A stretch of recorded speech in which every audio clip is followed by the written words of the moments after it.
Schicksal Knight. Lucia. Lucia is a woman of outstanding abilities and is never outdone by her male counterparts. She is truly a knight that is always on the move. She is very dedicated to her own reputation and will never let others tarnish it. In a battle to protect the temple, Lucia fought enemies in a garden without hurting a single flower. She earned the title Champion of Flowers with this feat. Lucia is never one to prescribe to the doctrine of using your tongue rather than your fists, as she is seldom thwarted by any doctrines at all. In her heart, she truly believes that it's better to just fight it out rather than sit about arguing. The male knights around Lucia always feel the indescribable sensation that Lucia sees them as potential opponents, although she herself is completely oblivious to this habit. As a child, while assisting her gardener parents with planting and growing flowers, she secretly takes shears with the intent of cutting her hair, only to be stopped before she could do so each time. Today, Lucia has already rid herself of her obsession with cutting hair and has trained herself to have an offensive yet flexible body, which is perhaps also related to her long hair, which is always flowing freely. Although she never inherited her parents' line of work, Lucia is especially gentle when it comes to flowers.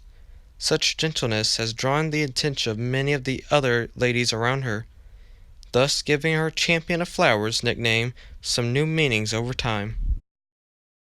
Viola. She doesn't look at us like sinners. She's not cold either. In fact, she's afraid to look at us in the eyes. But she's really nice and gentle with your wounds and has a really steady hand with the bandages. That's how injured soldiers described Viola. Viola was originally a soldier under Victoria. Her performance was extremely poor in Victoria's regiment. Unable to stomach the harsh military training, Viola left Victoria a letter describing her inability to go on and deserted the regiment. It was thanks to the letter that Viola was spared the executioner's axe. Victoria decided to show leniency and wrote a letter recommending Viola to the School of Healers. As a healer, Viola was often carried out of the front lines after falling unconscious at the sight of blood and was soon regarded as an unfit healer. But Viola chose not to run away. She knew she had no other place to stay. Rear areas of the battlefield were even worse than the front lines. After becoming a healer, Viola had the luck of treating Victoria when the latter was wounded and sent to the hospital. Although Victoria did not say anything, she gave Viola a military salute before leaving the hospital. Viola knew she had won the recognition of her ex-superior. Despite her poor performance, Viola's training allowed her to protect herself and the injured when they retreated off the field. Nevertheless, Viola did not treat herself as a first-rate healer because she did not have the heart to go to the front lines. Other healers who heard of this told her, "This is your front line." Octavia. I may not be a Valkyrie, but the safety of the Overseer is far more important than fighting the Honkai. Octavia, head of the Schicksal Honor Guards. In 1475, the Schicksal army was finally forced to retreat at the Kipchak Steppes in Central Asia. On their way back to Geneva, Catelyn found an orphan struggling to survive in the ruins. She did not say a word, but Otto understood her feelings. The war devastated the lands. They were on the side of those who instigated this conflict.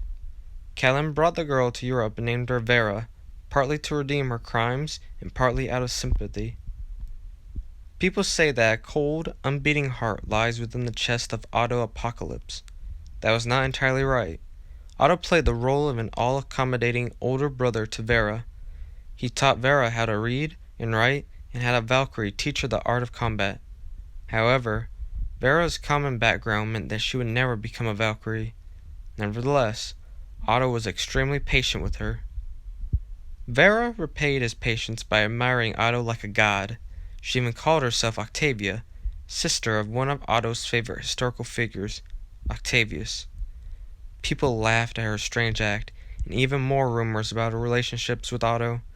Being clumsy with words, Vera never bothered to explain her decision. She did not care for such rumors. She regarded herself as a loyal warrior and strove to obey Otto's every command. So, like a loyal satellite of the sun, she never bothered with what the dust clamored on about. In 1543, Vera passed away in her sleep. It was a common, uneventful death.